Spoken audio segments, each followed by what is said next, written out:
Assalamualaikum warahmatullahi wabarakatuh. Selamat pagi dan salam sejahtera untuk kita semua.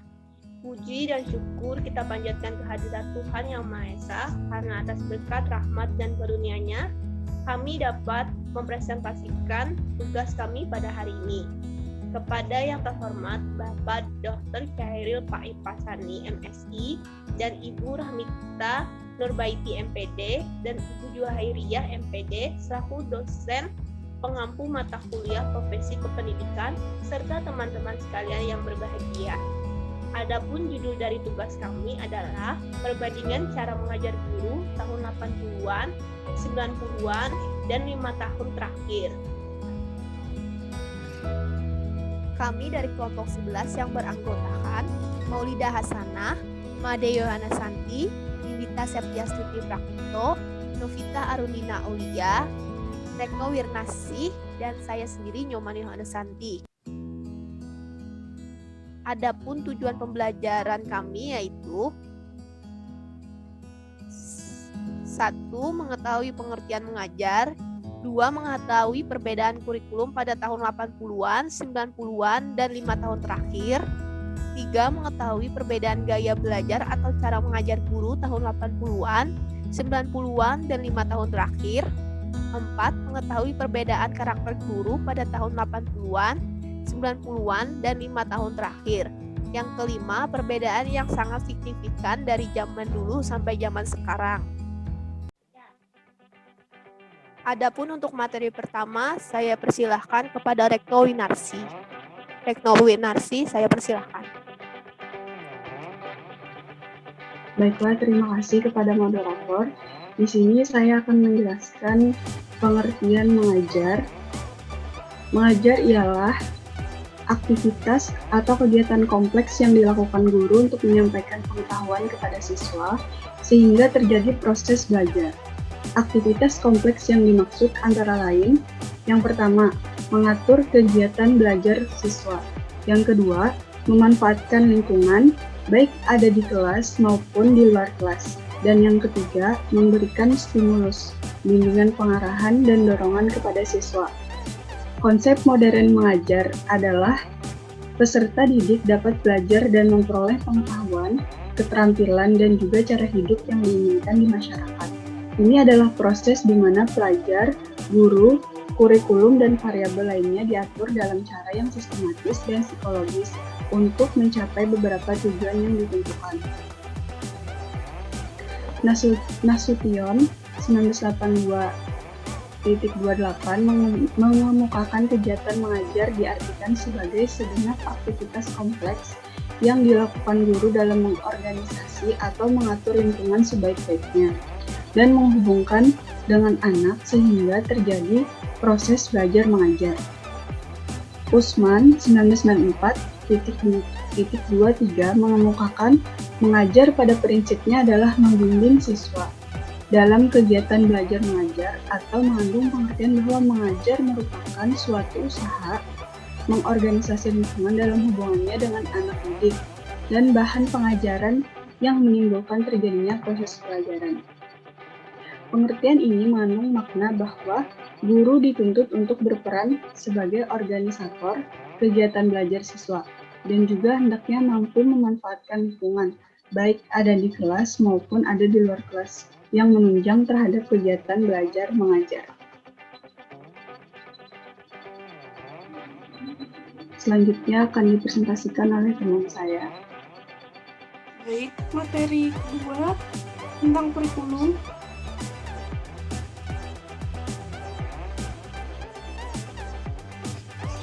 Yang pertama ada kurikulum tahun 1984. Kurikulum ini mengusung pendekatan keterampilan proses. Meski mengutamakan pendekatan proses, tapi faktor tujuan tetap penting.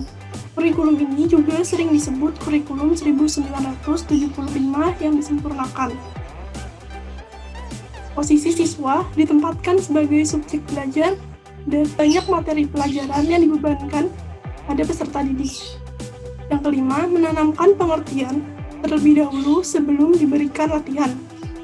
Pada tahun 1984, pemerintah mencanangkan gerakan wajib belajar 6 tahun, yang berarti bahwa semua anak usia sekolah harus menyelesaikan pendidikan minimal sampai dengan tingkat sekolah dasar atau SD. Untuk menuntaskan hal tersebut, berbagai langkah telah ditempuh. Misalnya, dengan pendirian sekolah-sekolah baru, gerakan kejar paket A, sekolah kecil, dan sekolah terbuka. Kurikulum tahun 1994. Kurikulum ini adalah seperangkat rencana atau peraturan yang menekankan pada cara belajar siswa aktif secara fisik, mental, intelektual, dan emosional guna memperoleh hasil belajar yang berupa perpaduan antara pengetahuan, sikap, dan keterampilan. Kurikulum 1994 berupaya memadukan kurikulum-kurikulum sebelumnya, yaitu mengkombinasi kurikulum 1975 dan 1984. Tujuan pengajaran menekankan pada pemahaman konsep dan keterampilan menyelesaikan soal dan pemecahan masalah. Kurikulum 1994 bergulir lebih pada upaya memadukan kurikulum-kurikulum sebelumnya. Pada kurikulum 1994, perpaduan tujuan dan proses belum berhasil karena beban belajar siswa dinilai terlalu berat dari muatan nasional hingga lokal. Materi muatan lokal disesuaikan dengan kebutuhan daerah masing-masing, misalnya bahasa daerah, kesenian, keterampilan daerah, dan lain-lain. Berbagai kepentingan kelompok-kelompok masyarakat juga mendesakan agar isu-isu tertentu masuk dalam kurikulum. Walhasil, kurikulum ini menjelma menjadi kurikulum super padat. Kehadiran suplemen kurikulum 1999 lebih pada menambal sejumlah materi. Ciri-ciri kurikulum ini adalah yang pertama, perubahan dari semester ke catur bulan. Yang kedua, pola pengajaran berorientasi teori belajar mengajar menjadi berorientasi pada muatan atau isi. Yang ketiga, bersifat populis, yaitu memberlakukan satu sistem kurikulum untuk semua siswa di seluruh Indonesia. Yang keempat, dalam pelaksanaan kegiatan, guru hendaknya memilih dan menggunakan strategi yang melibatkan siswa aktif dalam belajar, baik secara mental, fisik, dan sosial. Sekian penyampaian materi dari saya. Selanjutnya saya akan melanjutkan yang ketiga, kurikulum 2013. Kurikulum 2013 atau yang sering disebut K13 adalah kurikulum yang berlaku dalam sistem pendidikan di Indonesia. Kurikulum ini merupakan kurikulum yang diterapkan oleh pemerintah untuk menggantikan kurikulum 2006 atau yang sering disebut sebagai kurikulum tingkat satuan pendidikan yang telah berlaku selama kurang lebih 6 tahun. Dengan menggunakan sistem pendidikan kurikulum 2013, diharapkan pilar budaya lokal dapat kembali menjadi inspirasi dan implementasi dalam kehidupan bermasyarakat. Kemudian yang ketiga, menciptakan pendidikan yang ceria dan bersahabat. Pendidikan tidak hanya sebagai media pembelajaran, tetapi pada dasarnya pendidikan merupakan tempat untuk menggali suatu potensi dalam diri. Oleh karena itu, dengan sistem pendidikan yang diterapkan pada kurikulum 2013, akan diharapkan dapat menggali seluruh potensi dalam diri peserta didik, baik prestasi akademik maupun non-akademik. Maka dengan begitu, pada kurikulum 2013 nanti akan diterapkan pendidikan yang lebih menyenangkan, bersahabat, menarik, dan berkompeten, sehingga dengan cara tersebut diharapkan seluruh potensi dan kreativitas serta inovasi yang dimiliki peserta didik dapat tereksploitasi secara cepat dan tepat. Yang ketiga, perubahan gaya belajar siswa pada tahun 80-an, 90-an, dan 5 tahun terakhir.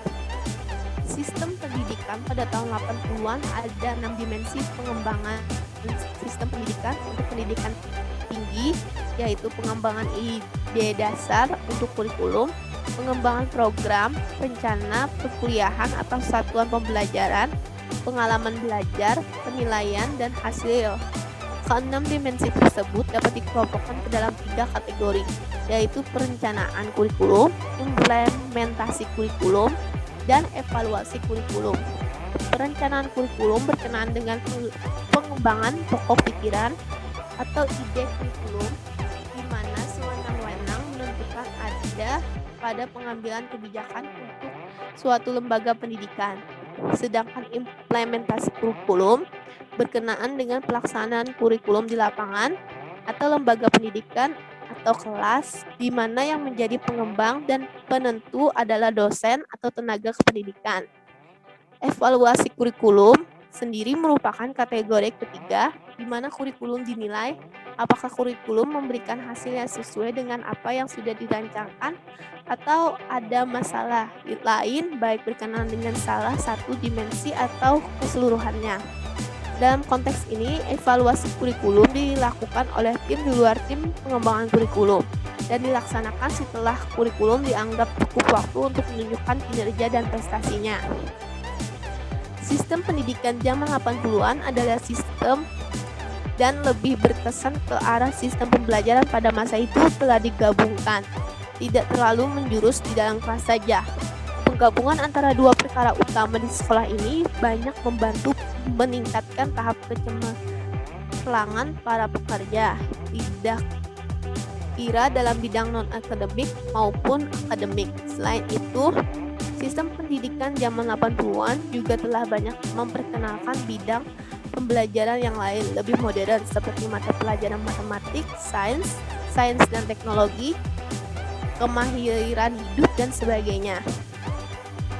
Melalui pengenalan mata pelajaran seperti yang telah saya sebutkan tadi, akan menambahkan ilmu lagi kepada para pekerja dan sesuai untuk digunakan bagi menjalani kehidupan yang semakin modern. Seiring berkembangnya zaman, berbagai kehidupan mulai berubah tanpa kecuali pendidikan. Mungkin sebagian besar orang yang belajar di tahun 90-an pasti merasakan ada sejumlah hal yang berubah, baik dalam segi teknologi, pergaulan siswa, metode pembelajaran, dan lain-lain. Pendidikan adalah sebagai usaha sadar dan terencana untuk mewujudkan suatu belajar dan proses pembelajaran untuk peserta didik. Secara aktif mengembangkan potensi dirinya untuk memiliki kekuatan spiritual, keagamaan, pengendalian diri, kepribadian, kecerdasan, akhlak mulia, serta keterampilan yang diperlukan dirinya dan masyarakat.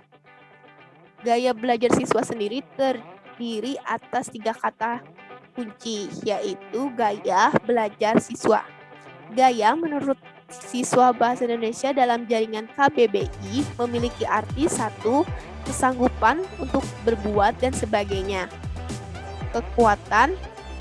2. Kuat. Belajar memiliki pengertian. 1. Berusaha memperoleh kepandaian atau ilmu. 2. Berlatih. 3. Berubah tingkah laku atau tanggapan yang disebabkan oleh pengalaman. Sedangkan kata siswa adalah subjek yang melakukan belajar. Selanjutnya saya serahkan ke pemateri selanjutnya. Baik, saya akan menjelaskan tentang perubahan kelanjutan dari perubahan gaya belajar siswa pada tahun 80-an, 90-an, dan 5 tahun terakhir. Metode pembelajaran dulu dan sekarang tidak sama. Contohnya, pada generasi 90-an pasti sempat mengalami cara belajar menggunakan papan tulis hitam dan kapur. Dan sekarang, gaya atau metode pembelajaran dan sekarang mengikuti perkembangan teknologi. Dan sekarang tampaknya alat bantu belajar tersebut mulai digunakan dan diganti dengan papan tulis putih dan spidol atau marker. Bahkan sekarang, sekolah modern saat ini yang menggunakan teknologi tadi membantu kegiatan mengajar seperti proyektor dan laptop. Dengan sekarang, sekolah dibedakan menjadi beberapa macam. Ada yang berstatus nasional, nasional plus, dan internasional. Kurikulum yang digunakan pun berbeda, tergantung dari status dan akreditasi sekolah. Karena hal tersebut, sekolah mempertajam kesenjangan sosial di ranah pendidikan. Sementara pada zaman dahulu, kegiatan belajar mengajar di sekolah masih erat kaitannya dengan pembentukan karakter siswa, baik di sekolah favorit ataupun sekolah biasa. Materi yang diajarkan pun cenderung sama. Kalaupun ada perbedaan, tak terlalu mencolok seperti sekarang. Siswa dulu belajar hanya menggunakan buku dan lebih cenderung mencari informasi dengan membaca dan alat tulis seadanya. Dan memang sebelum internet mulai populer, siswa memang agak kesulitan mencari sumber informasi tambahan atau keperluan belajar. Mereka mesti rajin membaca buku ke perpustakaan, membaca koran, atau sekadar bertanya pada guru. Tapi sekarang, siswa bisa mendapatkan informasi tambahan lewat video dan artikel di internet. Dan cara mengakses pelajaran seperti yang sudah dijelaskan di poin sebelumnya. Zaman sekarang, siswa dimudahkan internet untuk mengakses pelajaran. Berbagai layanan bimbingan belajar pun tersedia, mulai dari temu tatap sampai bimbel yang berlabel online. Pada 5 tahun terakhir ini, hampir semua sekolah menggunakan kurikulum 2013. Kurikulum 2013 merupakan suatu kurikulum yang dibentuk untuk mempersiapkan lahirnya generasi etnis berbangsa Indonesia dengan sistem di mana siswa lebih aktif dalam kegiatan belajar, mengajar atau KBM. Aspek-aspek yang ingin dicapai dalam kurikulum 2012 adalah aspek pengetahuan, keterampilan, dan dari sikap. Aspek pengetahuan dalam kurikulum 2013 sama seperti kurikulum-kurikulum sebelumnya, yaitu menekankan pada tingkat pemahaman siswa dalam pelajaran. Nilai dari aspek pengetahuan bisa didapat dari ulangan harian, ujian tengah atau akhir semester, dan ujian kenaikan kelas. Pada kurikulum 2013, pengetahuan bukan aspek utama seperti pada kurikulum-kurikulum sebelumnya. Aspek keterampilan merupakan aspek baru dalam kurikulum di Indonesia. Keterampilan merupakan penekanan pada skill atau kemampuan serta keterampilan. Misalnya adalah kemampuan untuk mengemukakan pendapat, berdiskusi atau bermusyawarah, membuat laporan, serta berpresentasi. Aspek keterampilan merupakan salah satu aspek penting, karena dengan keterampilan, siswa dapat menyalurkan pengetahuannya, sehingga pengetahuan tidak hanya menjadi teori semata. Aspek sikap merupakan aspek yang agak sulit untuk dinilai. Sikap meliputi sopan santun, adab dalam belajar, absensi, sosial, dan agama.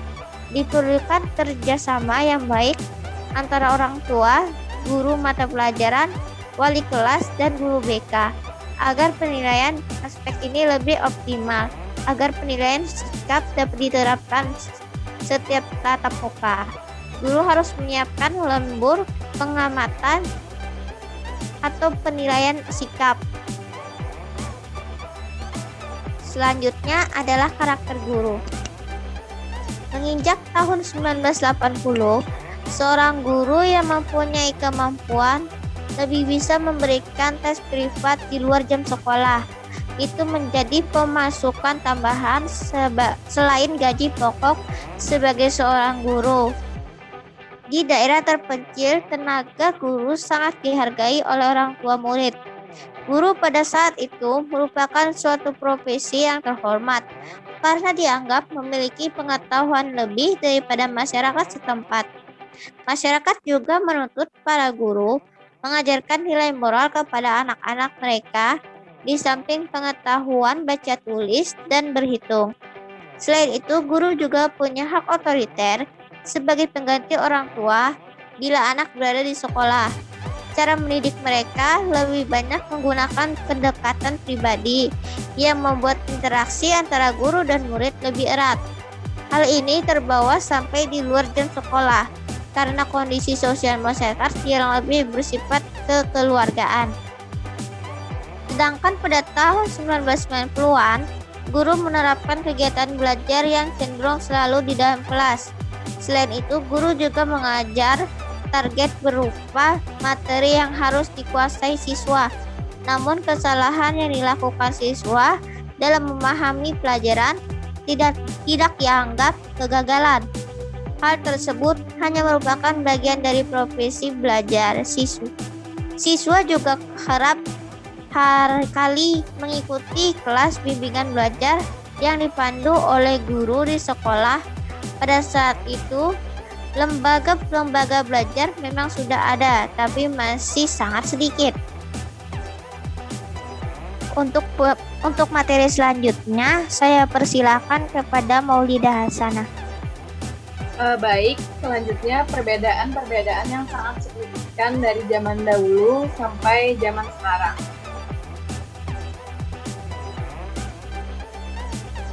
Perbedaan yang pertama ada guru di mata siswa. Nah, sekitar tahun 1990, 1989, dan terus ke bawah, sosok seorang guru merupakan sosok yang sangat dihargai, dihormati, disegani, dan dimuliakan. Seorang siswa sangat memuji gurunya. Mereka menjadikan guru sebagai sosok idola.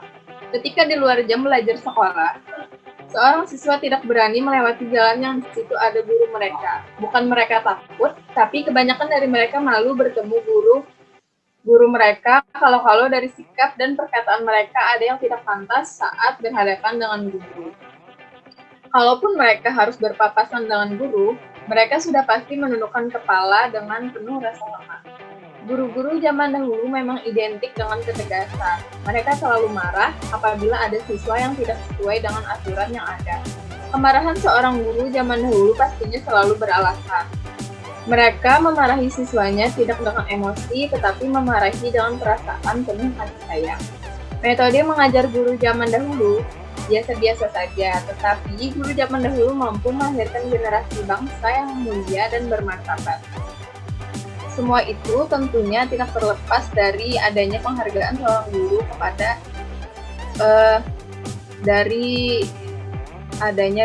seorang siswa kepada gurunya. Para siswa zaman dahulu sangat menghindari sikap dan ucapan yang bisa menyakiti hati maupun fisik gurunya. Kemudian pada tahun 1990 sampai dengan tahun 2000-an, perkembangan zaman dan teknologi semakin pesat. Berbagai undang-undang pun mulai lahir, sikap dan perbuatan masyarakat termasuk siswa di sekolah pun mulai mengalami pergeseran.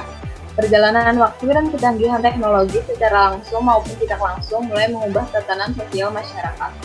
Seorang siswa mulai banyak yang tidak bisa lagi menghargai gurunya. Mereka mulai berani melawan guru baik dari sikap, ucapan, maupun perbuatan. Kreativitas dan idealisme seorang guru mulai dibatasi oleh undang-undang dan berbagai peraturan. Kebanyakan orang tua sekarang lebih berpihak kepada anaknya sebagai siswa. Terlepas benar atau salah yang dilakukan anaknya, apalagi jika orang tua siswa itu adalah seorang pejabat atau orang terpandang. Nah, di masa sekarang, jika kita membandingkan sosok guru di mata siswa pada zaman dahulu dan sekarang, kita bisa menjawab bahwa di masa akan datang sosok guru di mata siswa itu bisa lebih baik atau lebih buruk. Semua tergantung dari kita semua, khususnya mereka yang bergabung dalam sebuah sistem pendidikan. Karena mau dibawa generasi bangsa ini, ke sanalah arah tujuan pendidikan yang akan terlahir. Selanjutnya, perbedaan yang kedua yaitu cara mengajar. Cara mengajar guru-guru di zaman dahulu terkenal killer. Jika siswa lupa mengerjakan PR atau tidak memperhatikan penjelasan guru di kelas, siswa akan dihukum. Hukumannya pun tidak main-main.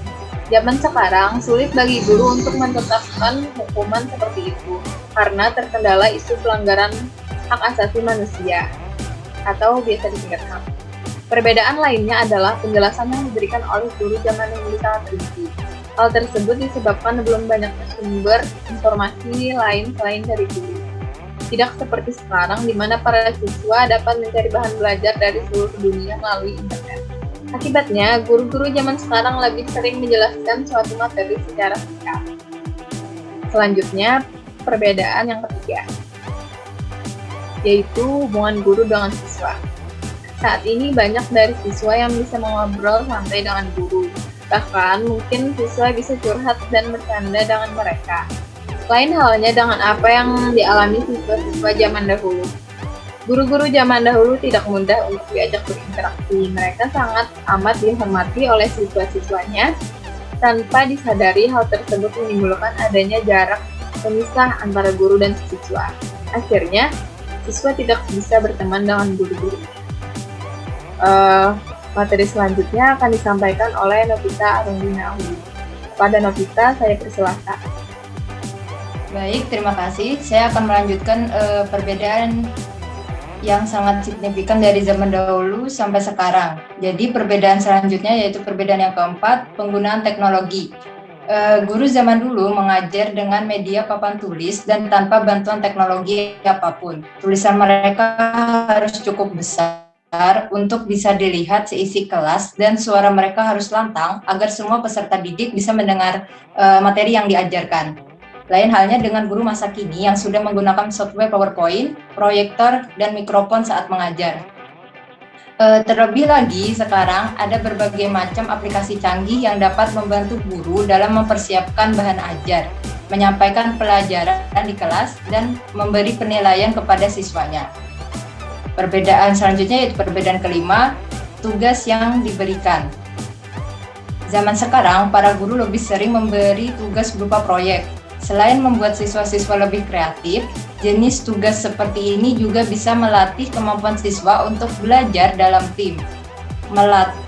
Melalui tugas proyek, para siswa juga dapat mengeksplorasi lebih luas terkait materi yang sedang diajarkan. Dulu tugas biasanya hanya berupa soal-soal yang harus dikerjakan oleh para siswa. Perbedaan selanjutnya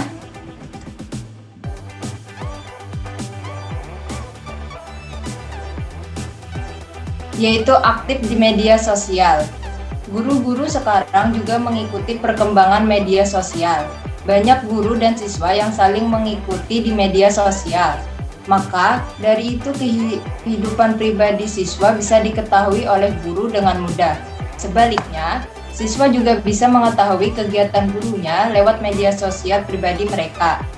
Zaman dahulu, guru-guru tidak bisa kepo tentang kehidupan siswa-siswa, kecuali dengan cara bertanya langsung.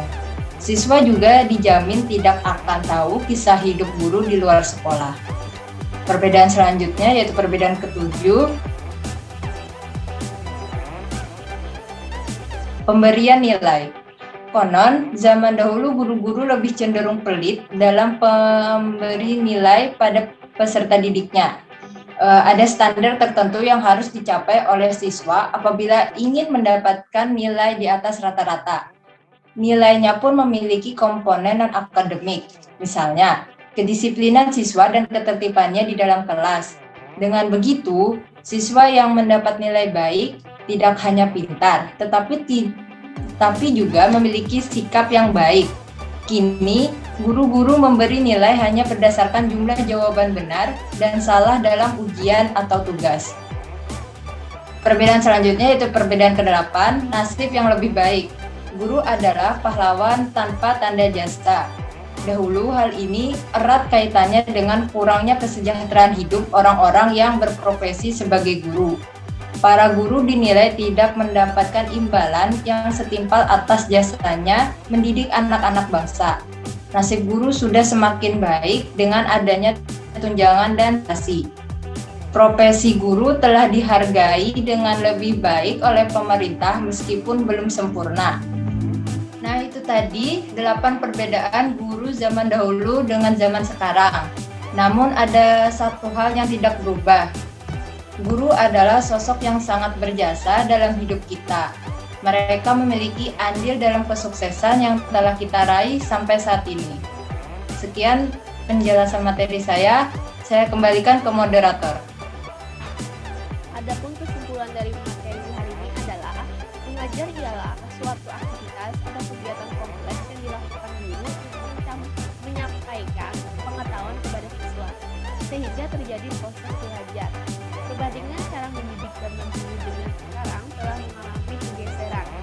Pengamat pendidikan atau lainnya, mereka juga merasakan perbedaan-perbedaan tersebut. Dampak dari semua itu adalah perilaku anak sekarang yang dinilai berbeda dengan perilaku zaman dulu.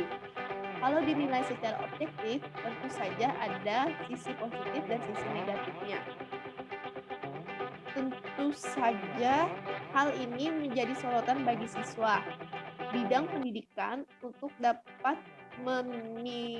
menilik perbedaan pendidikan zaman dahulu dan pendidikan zaman sekarang. Bila mana ada hal yang kurang sesuai dengan perkembangan zaman, maka pendidikan tersebut harus dikembangkan agar tetap relevan di zamannya. Setiap zaman memiliki masalah dan situasi yang berbeda. Maka dari itu, pendidikan memang harus disesuaikan dengan kebutuhan zaman dan kemampuan SDM, sehingga pendidikan dapat diterima dengan baik oleh prakteknya. Selain itu, pendidikan juga harus merata